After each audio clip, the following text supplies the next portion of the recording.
Hello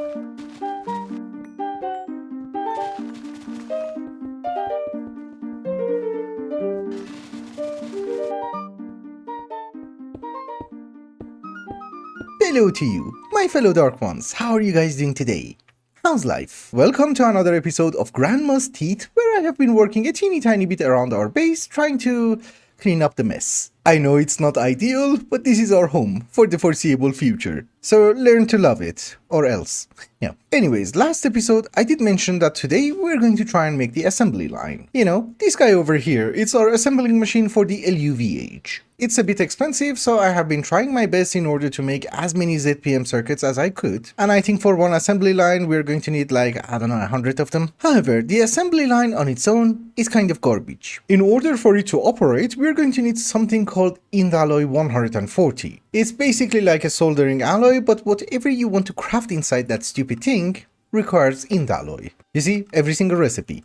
Almost. Also later on we're going to need that if we want to make the circuit assembly line, so it's kind of important. It's not for every single circuit, but you get the gist. So why am I mentioning this? Well, we're going to need a few things which we never had in large quantities. One of them is of course indium, then we have cadmium, and we have bismuth. Last episode I did mention that I had a failed project regarding UU matter, and that was because I was trying to replicate indium. At best I can replicate it every 15 minutes, so the best recipe that we have available to us is the one that we have inside these chemical reactors.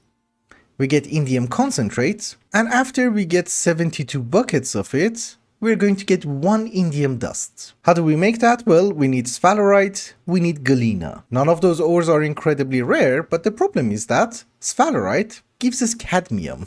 That was my main source until right now. However, thanks to our ore processing and the fact that I'm actually processing rare earth Mark 1, cadmium is no longer an issue. You see, we have 2000 of it. And there's going to be more. Don't you worry. However, sphalerite also gave me gallium, and that was my only source of gallium. So let us start fixing the gallium issue. Gallium obviously comes from a few things, but I think the best method of getting that is through a mob farm, the redcap sapper. It does give you a small pile of gallium dust, tiny pile of gallium dust, and also balanced shards. Since the first time we played this mod pack, there is a brand new machine called Extreme Entity Crusher. It's basically a mob spawner. It simulates the spawning of mobs. I have actually been running that in the past. I wanted to get balanced shards and I just got the one. But I got tons of gallium. It was around the time that we just hit the EV age and well, we couldn't afford the power. Now we can. It's not a super expensive machine to make, however, there are a few tricks to it. Which the first time that I had to assemble this, well, I had to learn this the hard way because I wasn't paying attention to the tooltips. So it's a 5x5x7, we shall have spikes inside, and it only works at EV power. And the glass that you use determines the energy hash that you can have on the machine. So the borosilicate glass can only accept high voltage energy hatches. Since it's going to consume EV power, ouch. Sorry, as I was saying, since it's going to require EV power, what we need to do is that we need to use titanium reinforced borosilicate glass. You know, so that we can use an EV energy hatch. And despite what you might expect, it does not require an input bus, but it needs an output hatch and an output bus. And of course, maintenance. Very important. So I already have the spawner for this, but basically you need to have an Ender IO spawner with the mob inside. You know, this is for redcap sapper. It's different than redcap. This guy places down TNT. But the spawner goes inside the controller and voila. Oh, power. We can have a superconductor. I have plenty, don't you worry. Therefore, voila. Now we can turn it on. So it gives you liquid XP as well as some loot. You see, we just got some coal. And you can actually see the guy as well, which is kind of fun. We cannot enchant the spikes inside, but we can apply looting to it. We just have to provide it with a sword enchanted with looting and it will be applied. However, the sword is going to take durability damage, so let me see. Yeah, we have an activated divination sigil. Let's try to get some unstable ingots. So using the unstable ingot, I think there was a sword that we could have made. Yes, etheric sword. Can I make it? Lovely. I can make 2. Oh, 3. Why did I make so many obsidian sticks? Anyways, let's try to enchant it with looting. Here is our etheric sword with looting 3. I'm really hoping this one does not take durability damage. It should have infinite durability. Well, it's giving us more coal. But yeah, we already got gallium as well as the shards from Thaumcraft. Awesome. Obviously, the red cap sapper is not the only one that we're going to spawn. We're also going to spawn blazes, which I think I found it on a moon of Saturn? Maybe? And there's also a witch. I did not choose the witch. You can buy witch's eggs, and well, I spawned one of them. That was the guy. It's a wild witch. He's a jerk. He arrives on spiders and blows up things. A bit. The witch is actually for glowstone so that I would be able to upgrade my solar panels, and obviously the blaze is for the cryogenic freezer, which does require jellied cryotium in order to operate. That's expensive. I just noticed that. Well, we know that at least now we can make it. It's a better substitute for a vacuum freezer. It does jobs in parallel. But we do have to address one stupid problem at a time. Let's fix the redstone. I do need the rare earth. In this world, we do have two miners, and well, miners require drilling fluid. Drilling fluid is extremely cheap to make, however, the miners consume them like crazy. Also, every once in a while, the compressed chest that they have gets full, and well, I have to go and empty them, so they don't work that constantly. Now we're going to have ender chests. The setup that I'm going to use later on is going to be a teeny tiny bit different, but we can export the drilling fluid, and here's your ender chest. Awesome. It has done like 50 chunks. You, my dearest friend, do the exact same thing, and we are getting garbage which shall be automatically processed. So rare earth is incredibly important for me, and the way that I'm getting it at this very moment is through redstone, right? However, I needed glowstone as well, so I had only 11% chance of getting rare earth. Now that I have a mob farm for glowstone, we can go with this route, which gives me like 21% chance. Ore processing is fast. I like that. Alright, ladies and gentlemen, I have fixed the recipe for getting more rare earth from redstone, and I have also been busy. I thought to myself, instead of over preparation and making infrastructures, maybe we should start making the assembly line. So what I have been doing is that I have been processing some naquada. I don't really think you can make the naquada line in IV or LUV, so nuggets it is. I have also been making some high-speed steel, the S version, and since the main job of the assembly line at this very moment is to just make us these kind of components, I have started making the LUV cable. It's not a horrifying recipe, I'm actually doing it in a single block machine because it needs oxygen, but that's yttrium barium cuprate dust, which has to be cooked. Takes 225 seconds. Why? I mean, that was envy recipe, but let's see. Okay, 12.8 seconds for 8. That's not bad. It's just that we're actually extracting a lot of amps. I'm not sure if our cables are going to handle it. Yeah, 91,000 EU. Oh my goodness. Yeah, we have a 16 amp dynamo hatch IV. That should be fine. Anyways, while everything is cooking up, I need to go to the Twilight Forest in order to get some galena for indium. And I'm back, and yeah, we have a blood moon. It's not really something to worry about, but I have ordered... It's ready. Yeah, I wanted 12 assembler machine casing and we have them. That was 72 ZPM circuits. I'm just saying. However, the other problem is the assembly line casing, which is super expensive. It needs almost 1100 graphene. Well, I'm making it, I suppose. Oh, it needs 2 robots' arm each. Okay, that explains a lot. Anyways, the other part that we are going to need is going to be the data access hatch. Because you can't just make the motor, you have to research the motor first and then use a data stick. Oh, thank you. So I have already scanned the motor inside our scanner over here. I'm sorry, I didn't know where to put it. Let's also scan the pump. Everyone takes like 15 minutes. But while those things are cooking up, maybe we should take care of samarium. So the problem with samarium is that there is something called a monazite line. And I'm not really gonna bore you to death with it, but it's like 18 steps in order to extract samarium from monazite. And probably like 15 million other steps in order to extract the other stuff. A few episodes ago, I started working on it, but I gave up because I didn't have enough fuel and we had to do the solar panels. We're not going to finish that line, obviously, very soon. So what we have to do is that we have to use the samarium ore concentrate. It's not going to be much, but we have to mix it with calcium. Oh boy, this is low. Aren't you IV? One of you should be IV. Okay, it's EV. I had an IV one. I don't know where it is. But the speed is the same, so who cares? We just split it. It's been a while, but yeah, we're also making the assembly line casing. I was waiting for the samarium. I don't really have that much. That's our entire supply, so maybe we have to make another trip. But basically, we just have to centrifuge it, I suppose. Well, it's a 90% chance. It's not great, yeah. We just got our first one. Dude, that's not 90%. Ladies and gentlemen, out of the entire 700 samarium concentrate ore that we had, we just got 57 samarium dust. And basically, that's it. How do you cook samarium? Oh, it's circuit number 1. Okay. Samarium is a teeny tiny bit important because if you want to make the LUV electric motor, you need a magnetic samarium rod. So far, that's the only use that we have for it, so we can make 114 motors. Then we have to get more samarium. However, our assembly line is also almost ready, but before doing that, I have made a few more machines. One of them is a polarizer, which is IV. Everything is IV. Because in order to polarize the samarium rod, it has to be IV. And besides, that's actually quite nice because the only polarizer that I have over there is manual. I have also made myself a lathe, and I have also made 4 more assembling machines, which are IV. It's true that we have tons of assembling machines, and we have some which don't even have a circuit, but some of the circuit numbers have so many recipes in them, for example circuit number 1 or 3. Hence we are going to have some extra ones for the future. Is samarium hot? Oh, that's ready. Okay. I also made a ton of silicon. I used a lot of that for graphene, so yeah, let's cut it. It's gonna give me 320. Wow. I'm assuming since samarium doesn't have much of a use, let's convert all of them into rods. I have already made the pattern, but why not? We shall have a pattern for the polarizer. Thankfully, we still have some IV superconductors, and we have 1% durability on our wire cutter. Okay. I should have some extra at the old base.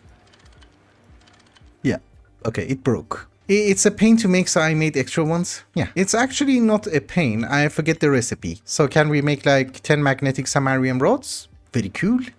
And it's decently fast. So the lathe might sound a bit stupid, but I do have a lathe over there, and it's not IV, it's actually EV. Lathes are surprisingly fast for making screws, so making an IV one is kind of stupid, but I want to keep things standard. And that's the only recipe that it's going to receive actually. I think it's used inside an LUV piston or something. Oh, there's one more. Yes. So we need the high-speed steel nuggets, and inside a lathe, we would be able to convert them into rounds. And that's used in the conveyor belt as well as the piston. So I guess if we want to make a pattern for it, let's make it, I don't know, 64? Why not? Lathe is fast. So if I have not done anything wrong, we should have all the patterns. So let's assemble the assembling machine. And where do we do that? This is going to be a very temporary setup and a very temporary automation. So I guess we just make a garbage setup over here. Because my supercapacitor is here, so power is nearby. And we also have access to our applied energistics. Oops. Hello. Why is it too tall? We run away. We just come towards the hungry node. Can we feed it some creatures? Come. It's gonna be fun. Yeah, it's not doing an amazing job with mobs. Okay. For the moment, I think this should be a decent spot. Our assembly line is going to be 12 blocks long, and I'm going to make it a bit higher in the air because I need to access the bottom. So that's our grating. Then we need the assembling machine casings like so. Under that, we're going to have the assembly line casing. What's the difference? Oh, okay. We shall have our controller and a data access hatch. Not sure if you can have like 2 of them because that's garbage. You can only process 4 things and we already have like 5. I'll try to make an extra one, see if it fits. But in front of that, we shall have more great machine casings like so. And the rest of that is going to be cheap. It's solid steel casing, and of course the hatches. If I'm not wrong, the energy hatch goes on top, so it's going to be an IV energy hatch for the moment. We need a layer of glass in the back as well as the front. Then under that, we're going to have input buses, ULV. Oh, come on. What you jerk?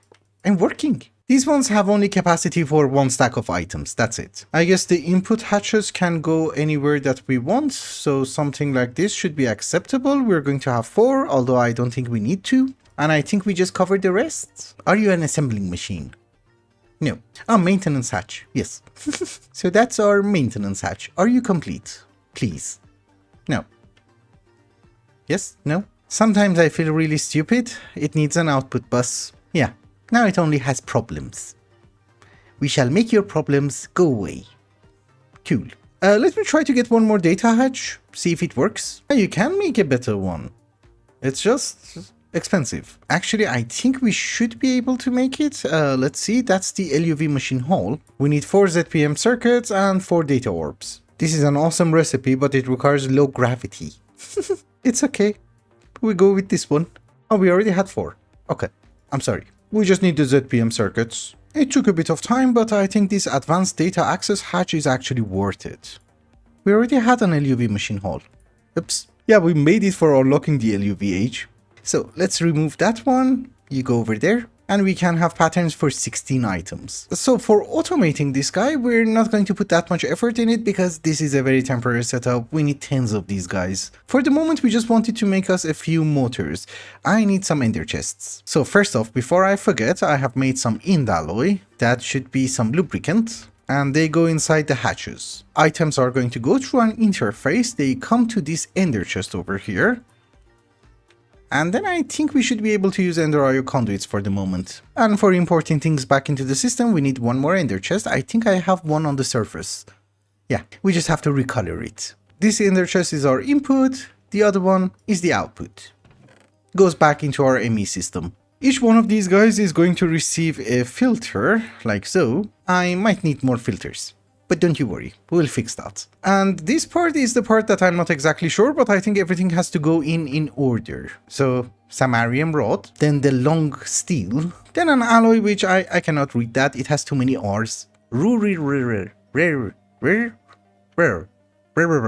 It's iridium and something. I don't even remember the something. We have two of them. And then the yttrium barium cuprate cable. Let's see if it works. Here is a pattern for a motor. We don't need the fluids. That should go inside the interface under the ender chest. And let us order one motor, which is pink. I have everything. Thank you. Oh, and yeah, we turn you on. Okay, we have everything. You should start doing something. Oh yeah, we're not extracting. We need some speed upgrades as well. Yeah, they're here. So you extract and we see how it goes. Yeah, it's working. Our first LUV motor. This takes ages. Again, I would like to mention this is not an amazing solution for automating the assembly line, but so far I have also managed to make the pump. Let us see if I can make the piston as well. So much work has to be done just to make a stupid motor. Okay, that's the motor for the piston. When those chemical reactors are on, I'm super happy. That means that we're getting indium. So we have our motor. Let's see if we can have the piston. Don't mess it up, please. Okay, it's also making the piston.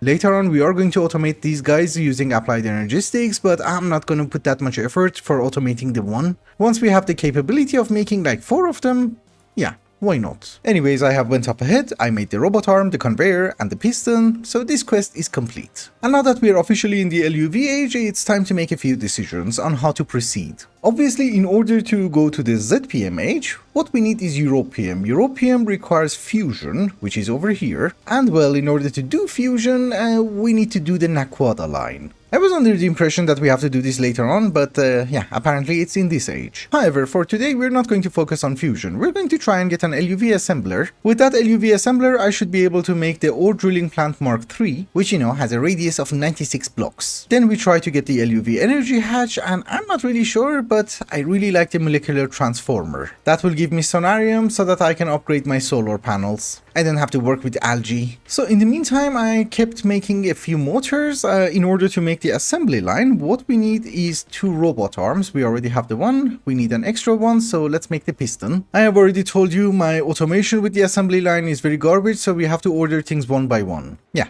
it started working. Therefore, my fellow lords and ladies of darkness, here is our elite assembling machine, LUV.